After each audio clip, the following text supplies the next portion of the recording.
नाज़रीन, हम ख़बर सां तव्हांखे आगाह कंदा हलूं त पाकिस्तान में कोरोना वायरस जा 2049 केस थी विया। बेरानी लॻ जाम ॻोठ जे भरिसां हिक ॻोठ में बाहि लॻी वई। मुक़रर सामान ऐं कुझु माल सड़ी रख थी वियो। हिक कबूतर लाइ हमला पंहिंजी जान विञाए वेठो। सेवण वेझो बोबिक रोड भरिसां 2 मोटरसाइकिलुनि जो आम्हूं साम्हूं टक्कर। नतीजे में गुलाम नबी मलाह, मीर मलाह ऐं आकाश कुंभर सख़्त ज़ख़्मी थी पिया। भान सैदाबाद रेलवी कॉलोनी में बुघिया ऐं जमाली बिरादरी जे 2 धुरियुनि में झेड़े दौरान हथियार ताणण तां दिलि जो दौरो पवण जे करे अली नवाज़ बुघियो फ़ौत।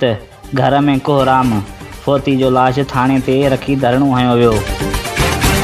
लाहौर मां आयल 36 तबलीगी मौलवी सेवण में पकड़िजी पिया। नाज़रीन, ही हुयूं हिन वक़्त जूं ख़बरूं। मज़ीद ख़बरूं ॾिसण लाइ असांजे यूट्यूब चैनल खे सब्सक्राइब कंदा या असांजे फेसबुक पेज खे लाइक कंदा। मां आहियां अली हसन ख़ासकेली। ॾिसंदा रहो सियालाबाद न्यूज़।